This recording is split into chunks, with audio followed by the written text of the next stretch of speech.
Before we get into the video, could everyone please subscribe to my channel? Thank you so much. When I was 7 months pregnant, I found that Sam had a close female friend by his side. They talked about everything and had great chemistry. Sam would buy 2 bouquets of flowers every day, one for me and one for her. But he never crossed the line. Until that woman asked him, "If you met me first, would you marry me?" Sam didn't answer but spent the night smoking on the balcony. Today Sam has been restless. He wanted to say something several times but stopped himself. In the end I had to ask, "Is something wrong?" Sam sighed and said, "I need to go on a business trip. I'll be back tomorrow. But you can't be alone. Forget it. I'll arrange for someone to stay with you." As he spoke, I stared at him the whole time, watching him speak with such sincerity. He met my gaze with openness, not avoiding it. He looked puzzled and asked me, "What's wrong?" I shook my head and said, "Nothing." I told him, "Go ahead. But what about you being alone?" "I'll have my mom come to keep me company." Since I got pregnant, Sam had been taking care of me meticulously, especially as my belly grew. He was always worried about me being at home alone, canceling a lot of social events just to take care of me. What if something happened and you were alone? I can't help worrying when I'm outside, so I might as well just stay put. Even if he had to go out occasionally, he would at least wait for my mom to come over, urging her 1,000 times to take good care of me. It made my mom both laugh and cry. She's my own daughter. How can I neglect her? But today, he hesitated for only 2 seconds before nodding. "Okay, take care of yourself. I'll be back as soon as I can. Call me if you need anything." He left in a hurry. He only took a set of clothes to change into before leaving hastily. I sat still and didn't move, even smiled and waved at him when he looked back at me. Once the door was closed, I still didn't move. But my stiff back relaxed. Sam was acting strangely. From start to finish, everything felt off. But I didn't say anything extra, didn't ask any unnecessary questions because I knew where he was going and who he was going to meet. At first, I didn't know the woman's name. Later, I found out her name was Amy. I first saw her a year ago before I was pregnant. I was waiting for Sam at a new cafe downstairs from his company. I didn't inform him in advance, planning to call him at noon. But he suddenly walked in. The receptionist, who was usually lazy, straightened up. Sam nodded at her. She smiled and gave a thumbs up. It was an unspoken agreement. I always thought the unspoken agreement between men and women was a scary thing. It could make them feel like they were destined to be together. But at that moment, that strange feeling passed through my mind, and I didn't dwell on it. Later, when Sam saw me, he was surprised. He asked me why I was there. I said, "To have lunch with you." "Why didn't you call me?" "Didn't want to disturb you while working." I asked him, "How come you came down?" He rubbed his forehead and said helplessly, "Work was frustrating." He decided to take a break and have some coffee. "Their freshly baked cookies are good. You should try them." He raised his hand and said, "Amy, another round of cookies."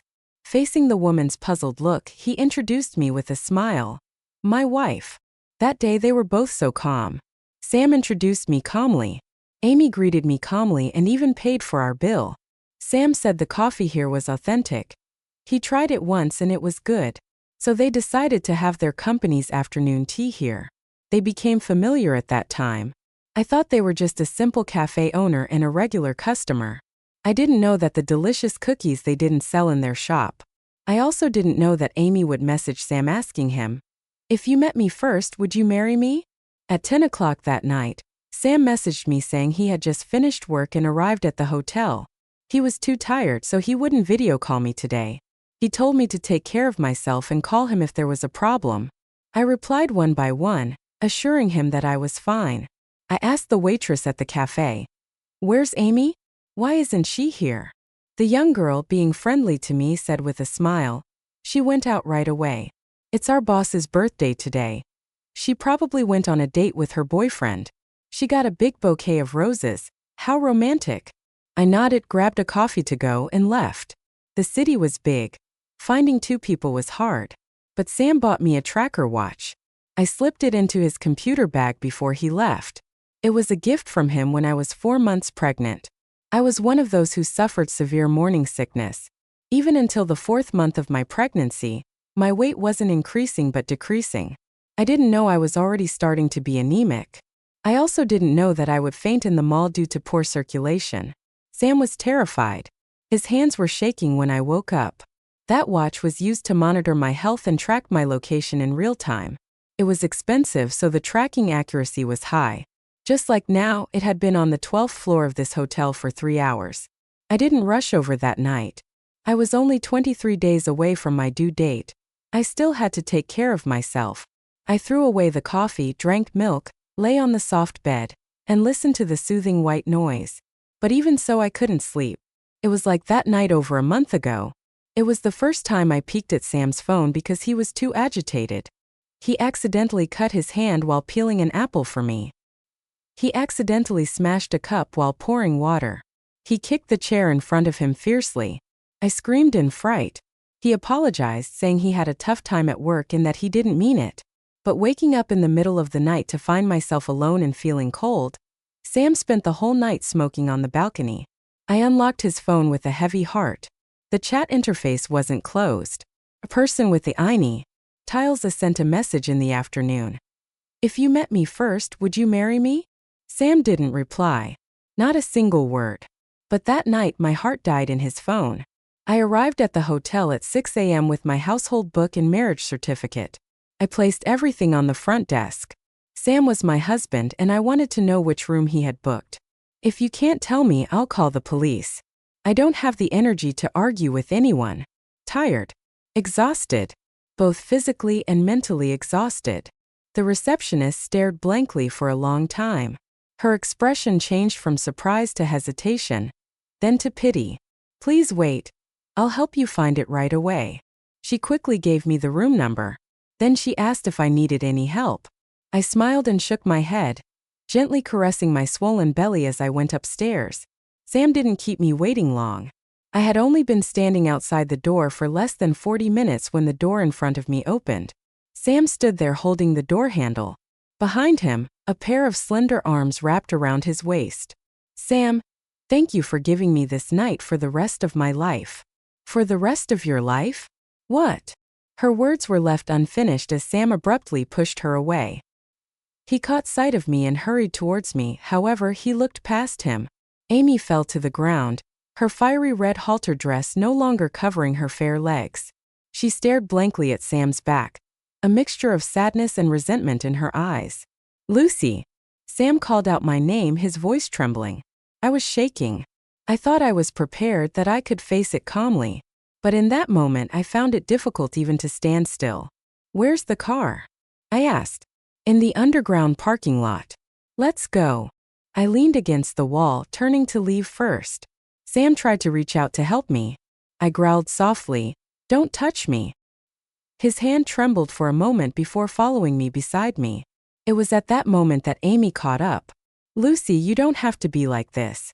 There's nothing dirty between me and Sam." Her tone was firm, her face filled with stubbornness. Almost as soon as she finished speaking, I slapped her. "How dare you hit me?" Amy exclaimed. She raised her hand, wanting to touch Sam's obviously reddened face. Sam dodged to the side. He looked at me with pleading eyes. "Lucy, let's go home." Amy clenched her fists, glaring at me fiercely. "Lucy, if you have any complaints, come at me. Why hit Sam? Stop it." Amy looked at Sam incredulously. "I'm helping you." "Shut up." Sam interrupted. He didn't even spare Amy a glance, only kept looking at me and spoke again. "Lucy, let's go home." "Lucy, I can explain. Yesterday was Amy's birthday. She doesn't have any friends here. She just wanted me to keep her company. I only spent a birthday with her. Nothing else happened between us. I admit I lied to you and I apologize. I was just afraid of making you angry, of you overthinking things. I was wrong. If it bothers you, I won't see her again. She's just a friend. Lucy, please talk to me. Don't scare me." Since we got back home, Sam had said a lot, explaining and apologizing. Blaming himself, I wanted to speak, but it felt like my throat was stuffed with cotton, making it impossible for me to say a word. I didn't know where to start or what to say. In the end, all I could manage was, "Sam, let's get a divorce." My words made Sam tremble. Suddenly, He clenched his fists and closed his eyes deeply. When he opened them again, it seemed like he had suppressed his rage. We really didn't do anything. We just drank and talked. Lucy, please, can we not do this? I know you're angry. It's my fault. I was wrong and I accept that. But you have to believe me, I didn't do anything to hurt you. What do you mean by hurt me? You two must have hugged, right? And probably even kissed. There's her perfume scent on you. Here I pointed to his lips. Sam tensed, his lips pressed tightly. I looked at him hopelessly. What more do you want? Catch you two in the act? You guys spent a whole night together. How can I trust you, Sam? How can I trust you? Sam's head drooped in despair. He knelt in front of me, wanting to touch me but hesitating. Lucy, I was wrong. I lost my mind, but I swear nothing more happened between us. Please, for the sake of our many years of relationship, for the sake of our soon-to-be-born child, give me another chance. He obviously knew about our many years together.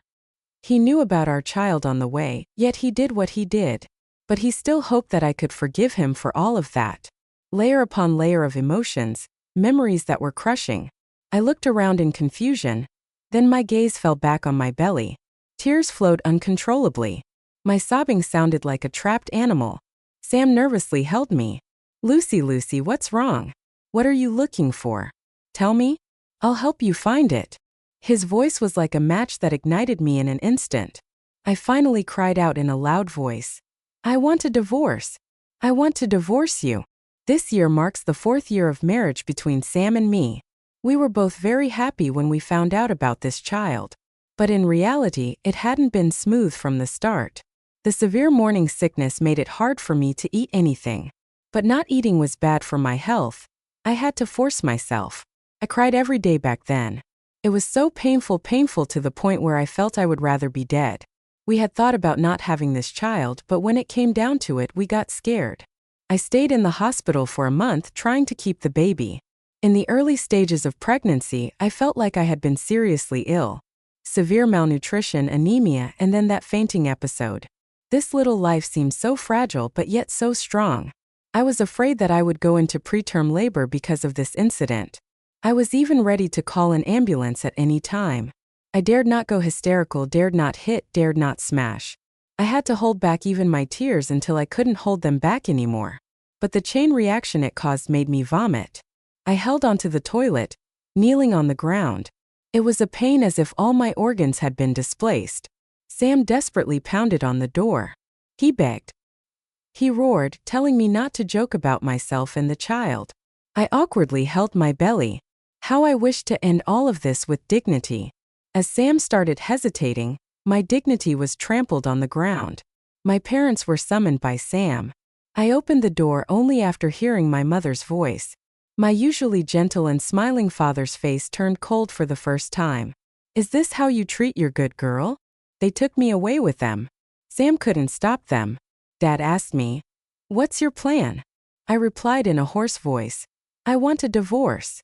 Dad stayed silent for a long time and finally said, "Then let's get a divorce." That night, it was my mom who slept beside me. She held me gently, patting my back without asking any unnecessary questions. The silent comfort from my parents helped me calm down. The next morning, Sam showed up at the door early. He brought breakfast and forced a smile to greet my parents. They nodded and left, leaving the space to us. Sam held the wonton, my favorite, looking at me pleasingly. "Lucy, have some." I remained stoic. "Sam, we need to talk." He held the breakfast box for a long time, then finally nodded. "Okay, where do we start?" I said to Sam. "I've given you chances. I even tried to pretend like nothing happened." Sam looked puzzled for a moment. I sarcastically smiled at him. "That day when Amy asked you if you would marry her first if you met her first, you became agitated, angry, and stayed awake all night. And while you were smoking on the balcony all night, I peeked at your phone. I always believed that checking your partner's phone is not good behavior. Once you start doing that, the alienation is already there. If there is no trust between two people, then why stay together?" But even with this mindset, I still ended up here. My words made Sam stiff. He leaned back slightly, a posture that showed he wanted to escape instinctively. He clenched his fists and took a deep breath. But I didn't respond to him. I wiped away the tears that unconsciously welled up in my eyes. Yes, you didn't respond, but your silence hurt me more. The suffocating silence lingered once again. Sam tried to speak several times. Finally, he said, "If you've seen those things, you should understand that I had never crossed the line with her before. I just saw her as a friend. That night, yes, we had a few drinks, got a little tipsy, but it stopped there. Nothing more happened. Lucy, I really didn't betray you." I didn't look at Sam. I just let out a long sigh. April 3rd, the day we had an appointment for the 4D ultrasound where we would see what our baby might look like.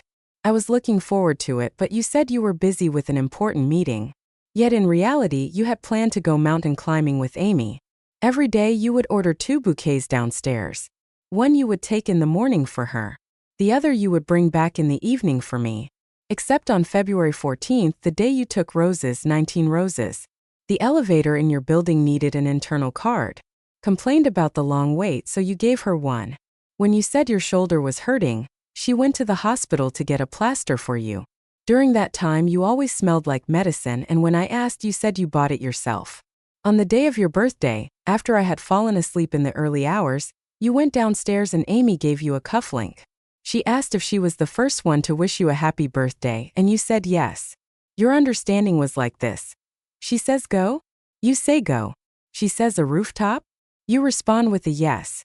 She says she's sleepy, you say you're coming right away. The day you changed your car, it was her you took for a test drive. She mentioned that someone mistook you two for a couple, and you made an awkward expression. Every day on your way back from work, you would chat with her on the phone for 27 minutes. At a normal speaking pace, you could say 2,000 to 3,000 words. Except in the early exciting days of our relationship, when was the last time we spoke this much in a day? The Sam I heard chatting with Amy was a stranger to me. Or perhaps I should say it wasn't a stranger. It was the same Sam from college, cheerful, talkative with a hint of immaturity. Only the person across from him wasn't me. The uncomfortable feeling, as if ants were gnawing at my skin, almost swallowed me whole. Sam's head drooped lower and lower.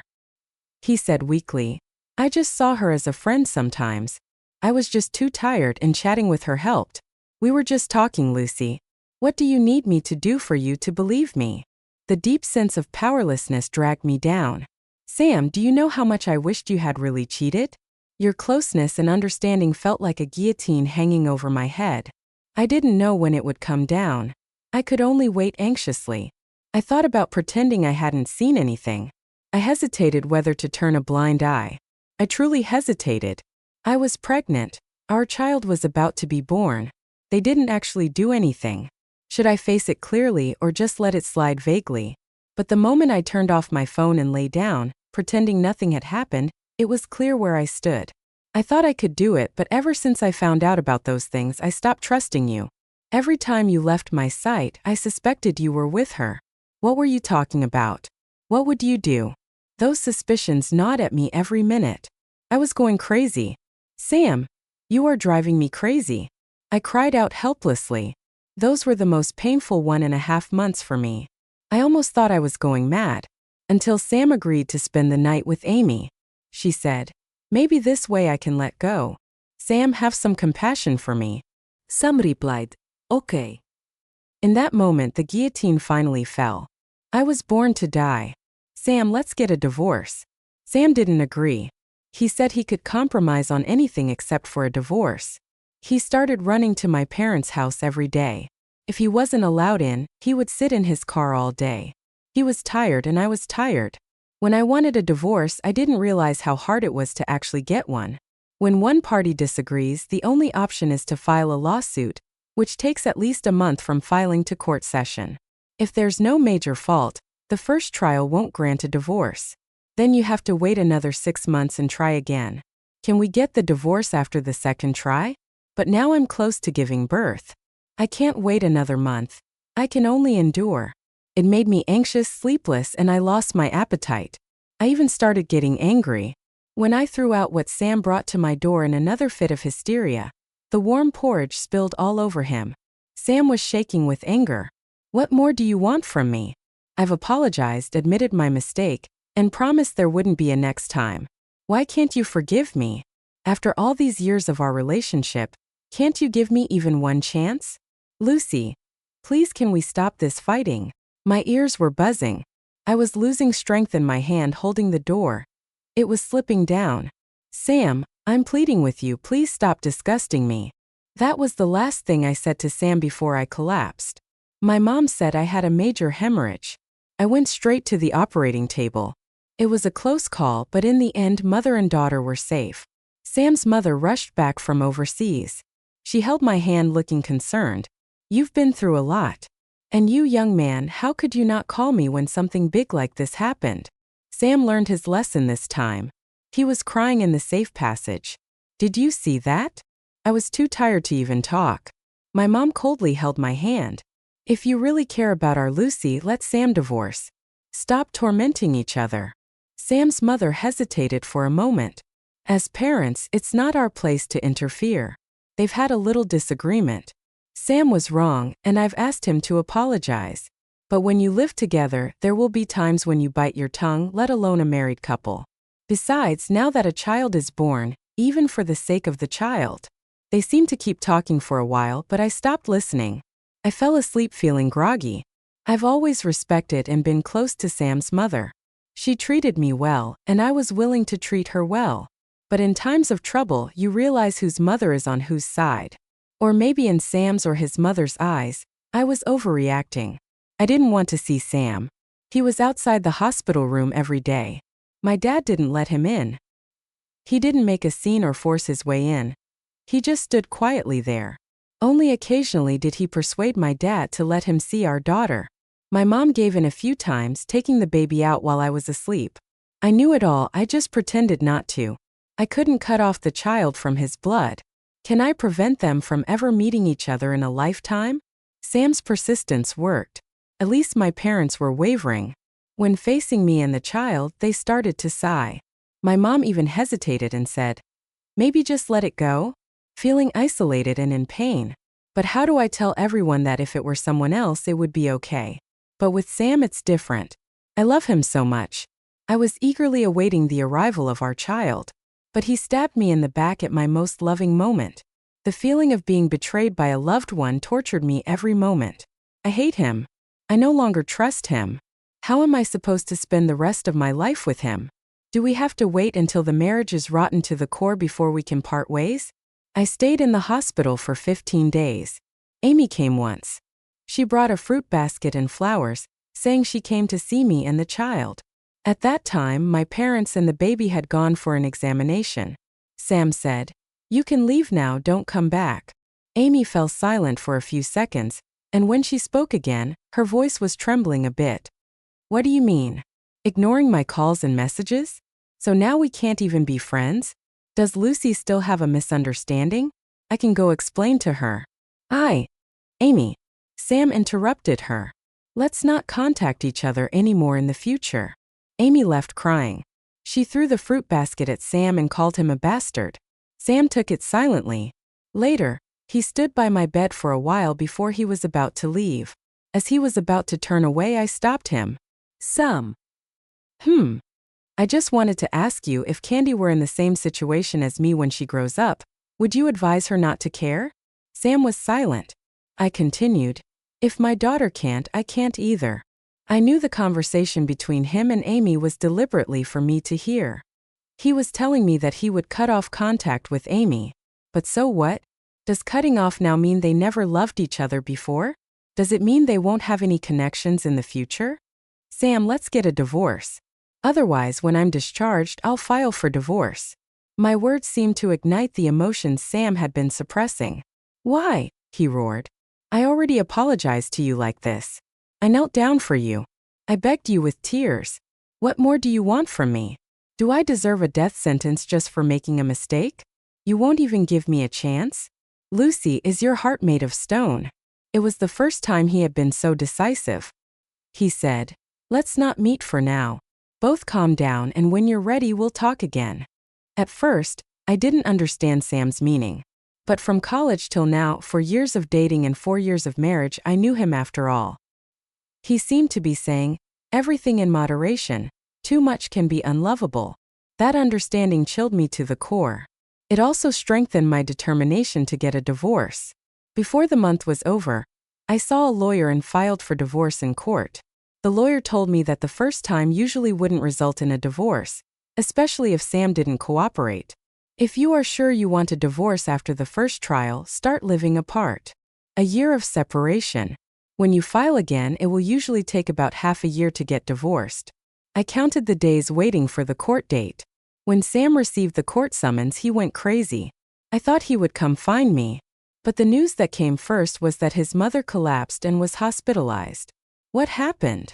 I asked a friend. She shook her head. Not sure. It seems she had a fight with Sam's dad. No one knows the specific reason. How is she now? I asked. She woke up but just kept crying. I sighed in relief. As long as she woke up, that's good. Mom said. Aren't you going to see her? I was busy changing my daughter's diaper. Not even bothering to lift my head. No. Since we've decided to split, let's not do things that give each other false hopes. It's strange. Seems like people can grow up overnight. Before my daughter was born, I thought Sam's betrayal would make me suffer unbearably, to the point of death. But in the days of taking care of my daughter, the pain seemed to lessen. I began to face the fact that my marriage had failed. I didn't want to go see Sam's mother, but she called and said she wanted to meet me. She sounded sad and low. I hesitated for a long time before finally going. In just a few days, Sam's mother visibly aged. It's all about Sam. He looked so dejected, as if he had lost the whole world. He thanked me for coming to see his mom. Sam's father had an affair. More precisely, he found true love and wanted a divorce. His so-called true love is only 2 years younger than Sam. He said he had never clicked with anyone like this before. They eat together, fish together, travel together, and have endless conversations. He said he felt alive again. He sacrificed his whole life for this family, so why can't he live for himself now? The more Sam's mother talked, the more agitated she became. She said he claimed to feel only responsibility towards her and the family. He said she and the family had tied him down. Why? Did he sacrifice for the family while I didn't? What gives him the right? How can he deny our years of feelings with just a few words? He's just having an affair and tries to make himself look noble. She clutched my hand, trembling, asking if I understood her situation, claiming that I was the only one who knew what she was going through. She felt like he was driving her to death. With every word she said, I finally understood why she wanted to see me and tell me all this. It's true that you don't know how it feels until the knife is not on your own body. She used to downplay Sam's mistakes, saying it's just like biting your tongue. But now, facing the situation herself, she felt like he was driving her to death. I neither comforted nor judged her. After she finished speaking, I gently pushed away her hand and said, "You should rest well. Candy is about to wake up, so I'll leave now." As I left the ward, Sam was standing outside. He looked at me earnestly and asked if we could talk. About what? I didn't even want to discuss the divorce, let alone anything else. Sam, do you know I'm still in my postpartum recovery? I should be resting in bed instead of standing here talking to you. My words made Sam pale. He timidly stepped forward, but seeing me step back, he dared not come closer. I have 2 questions for you. First, if your dad hadn't mentioned divorce but just had a close female friend, would you sympathize with your dad or feel sorry for your mom? Second, your dad having this female friend is not a recent thing, so why does he choose to bring up divorce now? With these questions, despite Sam's suppressed emotions, I turned and left. Sam's father was determined to leave, even if he had to leave with nothing. This shocked everyone. Sam was always labeled as having a happy family and an affluent background. He had never experienced the hardships of a broken home. His father was his idol, and his mother was forever gentle and kind. After he graduated, he used his family's funds and resources to start his own business, and now runs a successful company. So he hadn't faced many challenges in life. The only upheaval was probably the impending divorce. I know Sam. He knows he was wrong but doesn't think it was that wrong. He chose to admit his mistake, thinking that would be enough. But his father's actions seemed to have woken him up suddenly. He hasn't contacted me for days but often appears outside our neighborhood. Until one day, he approached my father, saying he wanted to see me and talk. It's okay if she doesn't want to come down. I'll wait a bit then leave. After my father told me this, he sighed. I don't know what he has been through. He lost weight and smells strongly of smoke. After hesitating for a while, I decided to talk to him. We sat on a bench by the roadside. After a long silence, Sam started talking. He said, I've thought a lot about the question you asked me last time. I asked him why he wanted a divorce at this time. He said it was because of mine and my mom's attitude. We being nonchalant about the situation made him think it was acceptable for a man to have a female friend. He felt that I'd understand his feelings for another woman because apparently I have done the same. So he thought if he asked for a divorce, we'd accept it well. Sam's hands kept trembling as he talked. His voice was shaking too. Why did he do those things? He and my mom were in love. The day before he asked for a divorce, he even hugged my mom before leaving the house. Sam buried his face in his hands and cried because of his father's betrayal of marriage and family. His tears didn't evoke any sympathy in me, but rather discomfort. Lucy, do you really hate me? I clenched my hand on the bench so hard that the thorns pierced my fingertips, hurting. I recalled those unpleasant experiences. In the beginning, I was sad to find you had a female friend but relieved when you didn't respond to her advances. However, the fact that you didn't cut ties and continued hurt me. You said you were just friends, nothing more, but couldn't married people have friends? If I questioned you, I would be seen as interfering.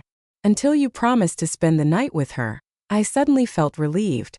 You didn't respond to her confession not because you didn't want to, but because you couldn't. So you were in pain, restless, and irritable. Even though you knew she had feelings for you, you didn't keep your distance because you were reluctant. When you agreed to accompany her for the night, did you have other intentions? What was holding you back? Probably your last sense of responsibility and moral bottom line. Sam, when I realized too late that you liked her, I really hated you. Sam looked at me with a pained expression, but I felt a bit of relief in my heart. But all of that is in the past now. Hatred is too intense of an emotion, hurting both others and oneself unnecessarily. Sam, if you truly feel sorry for me, then just go ahead and get a divorce. Let's at least save some dignity for each other. At the end of our conversation, Sam agreed to the divorce. This made the tension that had been gripping me finally relax. Perhaps the smile on my face stung him. He left in a hurry as if fleeing in panic. Sam and I got divorced on a sunny morning. He left with only the clothes on his back, giving me all the fixed assets. He only kept the company. Everything he has is candies now. I accepted what he gave. As for his words, I just smiled and didn't respond. A lifetime is too long. No promises, no trust. Maybe that's just self-protection for adults. As for his feelings for Candy, I won't deliberately hinder or encourage them. Candy is growing up day by day. My mom loves her and enjoys pampering her every day. I'm just happy and relaxed, ending my vacation directly and returning to work. Sam often comes to see Candy. Every time I find an excuse to avoid him. Gradually, he understood and tried to come when I wasn't around. His parents are still causing a commotion. I heard that his father had already settled elsewhere. His mother nags and scolds every day, but it can't change his father's determination to leave. So she started blaming Sam, saying he led the way and influenced his father. I don't need to witness it, as countless people have told me. Later, Sam's visits became less and less frequent. Because his mother caused too much trouble, both his father's business and his company were affected to varying degrees. Even my mom couldn't help but sigh. It's a good thing you got out of that mess early. Otherwise, our Candy would also be affected. Later, I ran into Amy once. She had a new relationship. She apologized to me, talking about her past foolish mistakes, saying she's moved on now. He looked so relieved, as if she wanted to reconcile and move on. I found it absurd. Did you really want to apologize to me? It was just selfishly seeking psychological comfort. Amy, I'm not obligated to satisfy you because you really did damage to my marriage and family. The guilt is something you should bear. All I need to do is heal and let go. I have a job, a child, and a family who loves me. A failed marriage will only make me sad for a while, but it won't make me sad for a lifetime. As long as I got out in time. Same se palog. When Sam first met Amy, her cafe had just opened recently. She begged Sam to let her use the internal elevator to deliver meals on time. It was a small gesture and Sam agreed.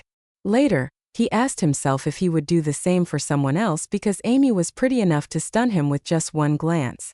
The second time they met, Amy thanked him by offering him a cup of coffee. So Sam let her use the elevator again, and she gave him a freshly baked cookie. That's how Sam and Amy got acquainted. He gave Amy the afternoon tea orders for his company. They exchanged contact information. He coincidentally met Amy while hiking. It turns out she liked it too. She even shared her desserts and coffee with him. Sam felt a long-lost sense of comfort. Amy said, "We should do this together in the future?" Sam smiled but didn't commit. He felt it might not be right. But in the end, he agreed because they met at the same concert once again. Lucy was supposed to accompany him to that concert, but she declined due to work commitments. Sam didn't say it out loud, but he was disappointed. Amy's appearance made up for his disappointment. They surprisingly shared many similar interests. This kind of connection fascinated Sam. During a chat, he mentioned how he used to give Lucy flowers every day. Amy was envious. She said no one had ever given her flowers. Sam felt a bit soft, so he said, "Shall I give you some?" "Really?" "Of course." Sam thought it was harmless, just ordering an extra bouquet. So later on Valentine's Day, when Amy said she really wanted to have a beautiful love affair and hoped someone would give her a bouquet of roses, Sam immediately agreed. "Do you need to be in a love affair to receive roses? I'll give you some." Sam didn't delve deeper. At that moment, he just didn't want Amy to start a new relationship. Does Sam like Amy? He probably does. But whether this liking is linked to love, Sam never thought about it. He knew Amy's liking was related to love. How could he not know it? Men are sensitive in such matters. But he didn't want Amy to say it out loud. He couldn't give Amy what she wanted, and he didn't want to either. He had his wife, whom he loved dearly, and their child was about to be born. Amy could only be a friend to him. But in the end, Amy still told him. This made Sam extremely anxious to the point where he didn't want to see Lucy. It was as if Lucy's presence was an obstacle. Sam didn't reply to Amy. Amy acted as if she hadn't asked that question. They continued their previous interactions. As long as it wasn't brought to light, they could hold the moral high ground. But there are no secrets in this world. That night was reckless. They hugged, they kissed, but didn't go all the way. When Sam opened the door and saw Lucy, his heart sank to the bottom of the valley. First, Sam didn't think things were that serious. Or maybe he was deliberately fooling himself. He had just made a friend he clicked with. He hadn't cheated, hadn't done anything to betray Lucy. Lucy could get angry, upset. He would apologize, but that would be it. Divorce? Since Lucy found out, Sam had been on edge emotionally, jumping back and forth between guilt and restlessness. When Lucy was sad, he felt guilty. But when Lucy kept mentioning divorce, he would get especially restless. He had only made one mistake, a mistake that wasn't so grave as to be unforgivable. Why couldn't he be forgiven just this once? Sam didn't understand until his dad brought up divorce. During that time, Sam was in a really bad mood. His mom would also join in complaining that Lucy was immature, too dramatic. It was no big deal, but she made it seem like the end of the world. Not to mention having a confidant. When is there a man who is completely clean by the side? Sometimes you have to turn a blind eye to live your life well. This was said at the dinner table. His dad pondered. "So you don't think this is a big deal?" His mom unsurprisingly said, "Of course not. Why would it be? This is how things are nowadays. This is how things are nowadays." So his dad said, "I've fallen for someone else. Let's divorce and I'll leave with nothing." His dad had been with that girl for 2 years already. You could only call her a girl. After all, she was 2 years younger than Sam. His dad said he had never felt this way about anyone before. "I've spent half of my life sacrificing for the family and career. Can't I live for myself in the end?" As Sam listened to his dad talk about his time with that girl, he felt like he had been slapped. His dad and that girl, just like him and Amy, how similar. He felt like he was stripped naked in broad daylight, embarrassed, ashamed, and scalp tingling. But he couldn't just run away because his mom fainted. First, if your dad didn't mention divorce but just had a confidant, Would you empathize with your dad or feel sorry for your mom? Second, your dad having this confidant wasn't a recent development. Why did he have to bring up divorce now? Lucy's two questions hit Sam like a ton of bricks. Sam finally understood one thing. The knife only hurts when it's stuck in your own body. What really made him decide to divorce was his mom's hysterical outburst, saying to Sam, "You're just like your dad, exactly the same. Even the excuses for finding women are the same." Disgusting, Lucy said. Could you stop disgusting me? Can you? She continued. Your dad at least had the courage to admit that he fell for someone else. You don't even dare to admit it, Sam. You're worse than your dad. Sam felt like he was sitting on pins and needles, trembling. No, that's not true. But did he not hate his dad? He did. He didn't understand. He didn't even want to say another word to his dad. If he replaced his dad with himself and Candy, his newborn daughter, would she hate him just as much? Sam was scared. From that moment on, he finally began to regret.